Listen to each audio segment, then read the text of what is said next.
साल 2124।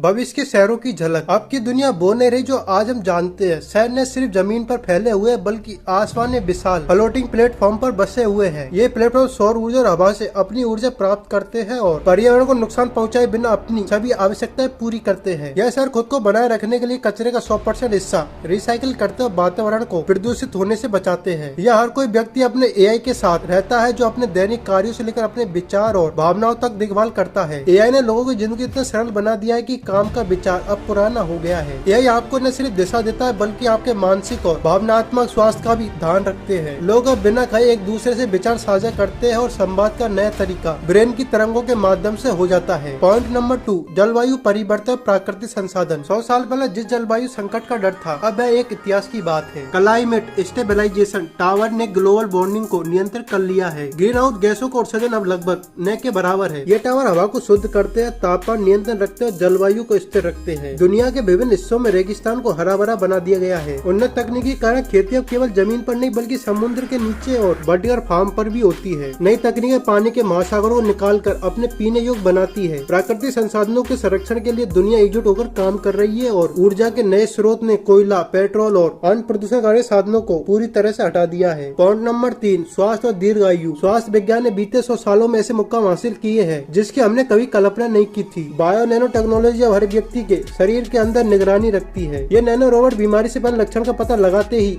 उसे ठीक कर देते हैं। यहाँ तक कि इंसान की उम्र भी बढ़ गई है। औसत मानव आयु अब 150 साल हो गई है और लोग बुजुर्ग होने के बावजूद शारीरिक और मानसिक रूप से सक्रिय रहते हैं। अब बीमारी का इलाज अस्पताल जाने से पहले घर पर हो जाता है। DNA एडिटिंग से बीमारी पैदा होने से पहले खत्म कर दी जाती है जिससे लोगों की जिंदगी पहले से कहीं बेहतर और सुरक्षित हो गई है। पॉइंट नंबर 4, अंतरिक्ष मानवता का विस्तार। धरती पर जीवन अब सीमित नहीं रहा। मानवता ने अपनी नई कॉलोनियों को मंगल ग्रह पर स्थापित कर लिया है। वहाँ बड़े डोम्स के अंदर मानव बस्ती है जहाँ कृत्रिम वातावरण के जीवन को संभव बनाया है। लोग वहाँ खेती कर रहे, संसाधनों का खनन कर रहे हैं और अंतरिक्ष की नई जगहों पर बसने के लिए तैयारी हो रही है। मंगल ग्रह पर जीवन अब इतना ही सामान्य है जितना 100 साल पहले पृथ्वी पर था। साथ ही अंतरिक्ष यात्रा अब एक आम बात हो गई है। लोग सिर्फ छुट्टियों में दूसरे ग्रहों पर जाते हैं जैसे कभी हम दूसरे देश में जाते थे। अंतरिक्ष पर्यटन एक प्रमुख उद्योग बन चुका है और इंसान नए ग्रह की खोज में निरंतर आगे बढ़ रहे हैं। पॉइंट नंबर 5, सामाजिक और नैतिक परिवर्तन। तकनीकी प्रगति न सिर्फ हमारे काम करने के तरीके बदलते हैं बल्कि हमारी सोच और भावनाओं को भी पूरी तरह से नया रूप दिया जाता है। अब इंसान अपनी भावना और विचारों को एक साझा नेटवर्क में अपलोड कर सकते हैं जिससे हर कोई एक दूसरे से जुड़ सकता है। इसने न सिर्फ संचार को तेज किया है बल्कि इसने समाज में अपराध हिंसा भी कम हो गई है। समाज अब और भी समावेशी हो गया है। देशों की सीमा धुंधली हो चुकी है और पूरी दुनिया एक वैश्विक समुदाय के रूप में कार्य कर रही है। सरकार आर्टिफिशियल इंटेलिजेंस और लोकतांत्रिक मॉडल के मिश्रण है जो हर नागरिक की जरूरतों का ख्याल रखते हैं। आर्थिक असमानता, भुखमरी और गरीबी का नामो निशान मिट चुका है। 100 साल पहले दुनिया ने साबित कर दिया है कि इंसान की शक्ति और उसकी इच्छा शक्ति के सामने कोई भी चुनौती बड़ी नहीं है। अगर सही दिशा में कदम उठाया जाए तो विज्ञान और तकनीकी मदद से हम एक ऐसा भविष्य बना सकते हैं जहाँ हर कोई स्वस्थ, सुरक्षित और समृद्ध हो। आज छोटे छोटे कदम हम उठा रहे हैं भाई हमारे बच्चों आने वाली पीढ़ियों के एक बेहद और उज्जवल भविष्य का निर्माण करेंगे। भविष्य हमारे हाथ में और उनको बेहद बनाने के लिए आज से ही काम करना होगा। यह भविष्य केवल एक कल्पना नहीं है बल्कि संभावना है जो आज संभव लगता है लेकिन कल की सच्चाई हो सकती है। इससे वह शक्ति है जो इस दुनिया को पहले से बेहतर बना सकती है।